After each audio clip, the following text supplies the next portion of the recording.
Have you ever been alone on a dark highway late at night, only to hear voices on your radio that shouldn't be there? Tonight, you're about to hear a true story of a trucker who encountered voices trapped in time. Voices desperate to warn him of a deadly crash. But before we begin, drop a comment below and tell me where you're watching this from. Let's see how far these haunted roads reach. Tom Bradley was no stranger to the open road. With 12 years behind the wheel of his big rig, he had seen more miles than most people see in a lifetime.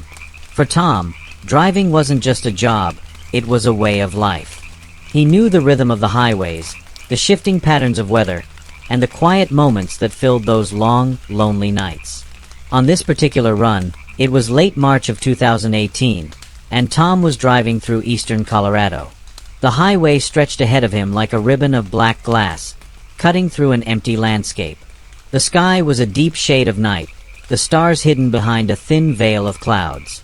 The cold wind pressed against the truck's cab, whispering through the cracks and rattling the mirrors. Around him, the highway was deserted, not a single other vehicle in sight for miles. This was typical for Tom's late-night freight runs. Most of the time, the only company he had was the steady hum of the diesel engine and the occasional chatter on his CB radio. That radio was more than just a tool. It was a lifeline. Through it, truckers shared everything: weather reports, road conditions, warnings about highway patrols, and even stories from the road. It was a small network of voices that connected drivers spread out across the vast expanse of the Midwest. Tom often found comfort in those voices. They made the isolation a little easier to bear. The crackling static, the quick greetings, the friendly warnings, it all felt familiar. Tonight was no different, or so it seemed. He was used to hearing the usual reports, the same greetings exchanged between drivers as they passed through towns and checkpoints. But as he drove deeper into the night, something felt different. The radio began to pick up voices that didn't quite fit the usual pattern. At first, they were faint, almost drowned out by the static. But slowly, they grew clearer. Two men talking, but about things that didn't make sense. Things that didn't belong to the present moment. The kind of voices that make you wonder if you're really alone on that empty highway. Tom glanced at his mirrors, expecting to see headlights behind him, but there was nothing. Just his rig moving forward, swallowed by darkness. He tightened his grip on the steering wheel, his mind alert, knowing that something was unfolding on that Channel 19 radio, something he had never encountered before. And in that quiet, empty stretch of road, with nothing but the hum of the engine and those strange voices in his ear, Tom Bradley's night was about to change forever. Late into the night, as Tom kept his rig rolling down that empty stretch of highway, his CB radio suddenly crackled to life. At first, it was just the usual static, but then voices broke through, clear and unmistakable. Tom listened closely.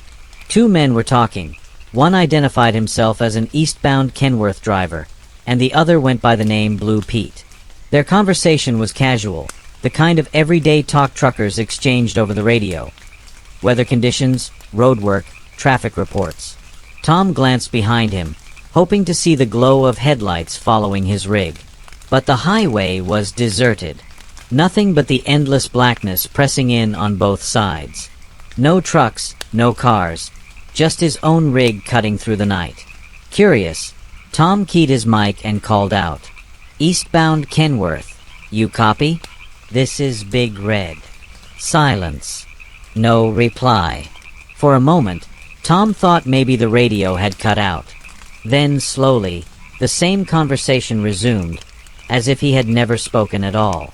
The Kenworth driver and Blue Pete continued their exchange without pause, their voices steady and calm, discussing the same weather patterns and road construction details Tom had just heard. But something was off. The road work they talked about had been finished months ago, long before that night. And the way station they mentioned, the one in Kansas, had been shut down more than a year earlier. It was as if these voices were trapped in a moment long past, repeating the same conversation over and over. Tom leaned forward, his eyes narrowing as the radio buzzed softly. The conversation started again. "Eastbound Kenworth, you got your ears on?" Followed by the same reply, the same weather update, The same talk about construction delays. Exactly 23 minutes later, the entire exchange repeated itself. Then again, and again. Each time, the voices played out like a recording on a loop, perfectly timed, eerily precise. Tom checked his watch. 23 minutes. Every time. No variation, no skipping, no change. He tried to interrupt again, but his voice was swallowed by silence.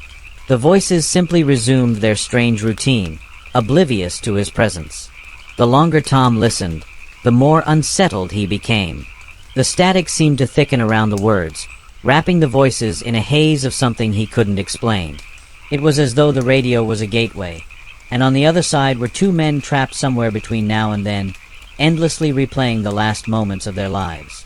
Tom kept his hand on the mic, his heart pounding with a mix of curiosity and unease. Who were these men? Why were they caught in this endless loop? And what did it mean that he was the only one who could hear them out here in the middle of nowhere? The radio crackled again, the voices floating through the night air like ghosts reaching out from the past. And as the highway stretched on ahead of him, dark and empty, Tom Bradley realized that this was no ordinary night. Something had found him on that lonely road, and it wasn't ready to let go. When Tom finally pulled into the truck stop near Big Springs, Nebraska, he was eager for a break.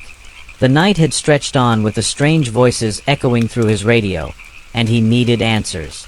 Inside the dimly lit diner, he found the night clerk, a thin man with tired eyes who seemed used to the long, quiet hours.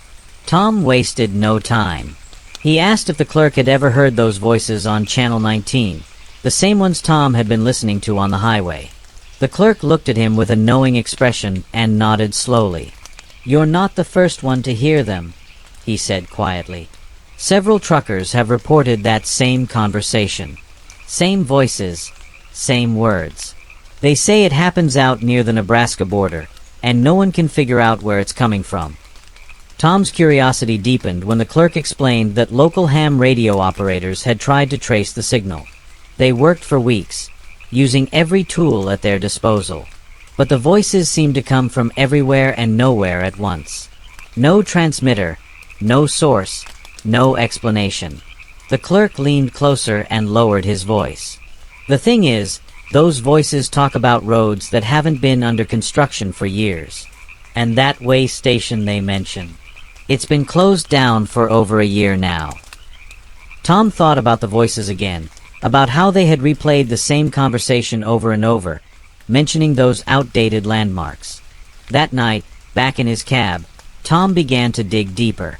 He searched through old Department of Transportation records and scoured trucker forums where drivers shared stories and warnings. That's when he found it, the names Jake Morrison and Eddie Valdez. Two truckers who, years ago, had been communicating on their CB radios during a terrible snowstorm. Tom uncovered the grim truth. Jake and Eddie had been involved in a fatal head-on collision on I-US 76, not far from where Tom had been driving.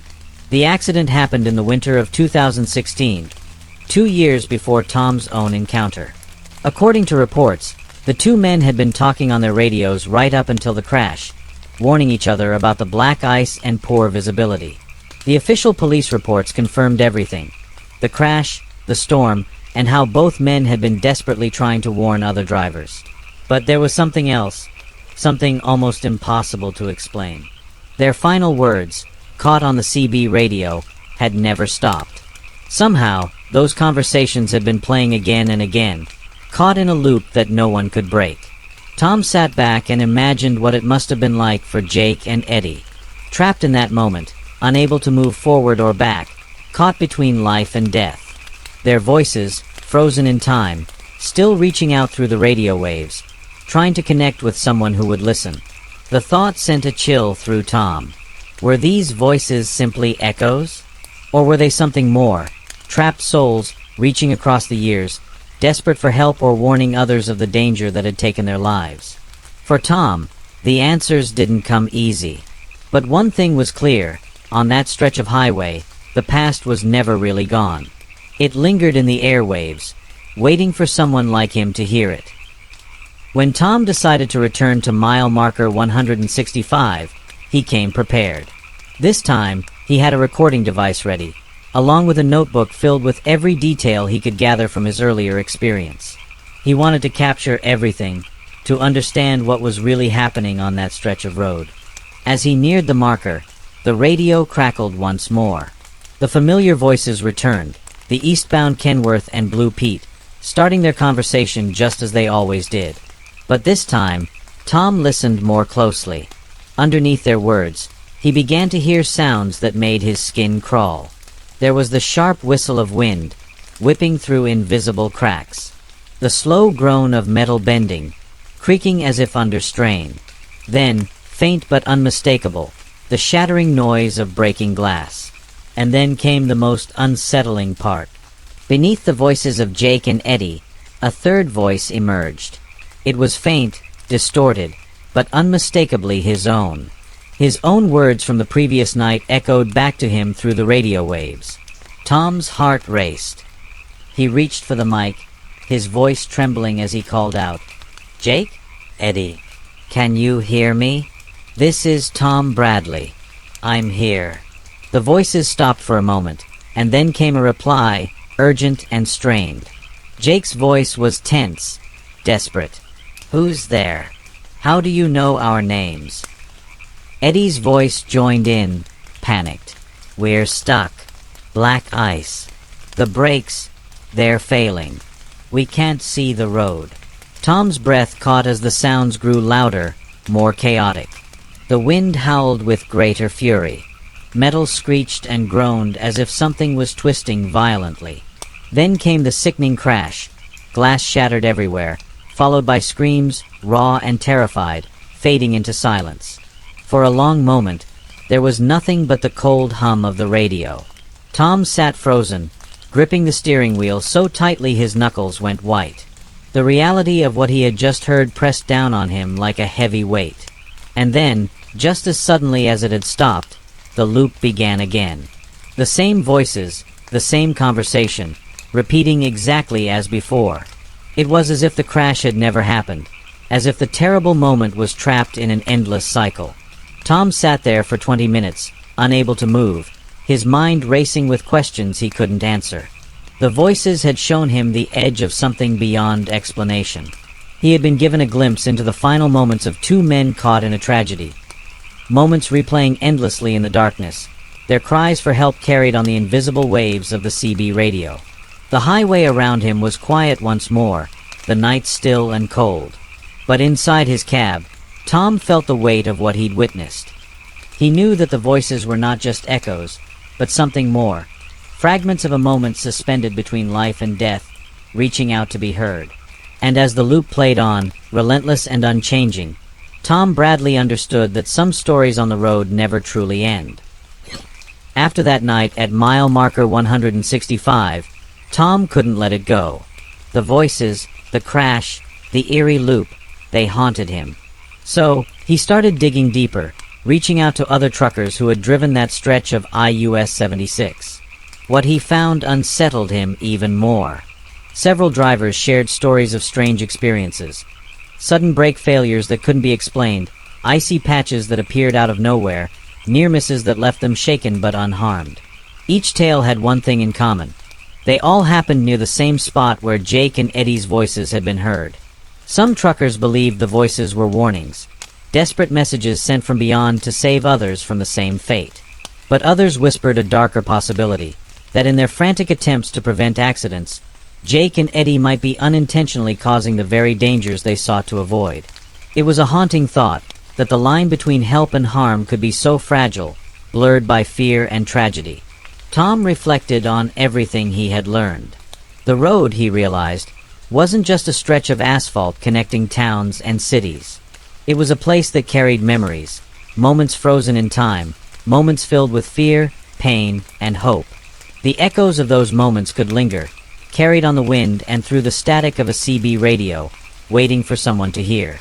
He thought about Jake and Eddie, two men caught in a terrible accident, their voices trapped in a loop, reaching out in the darkness.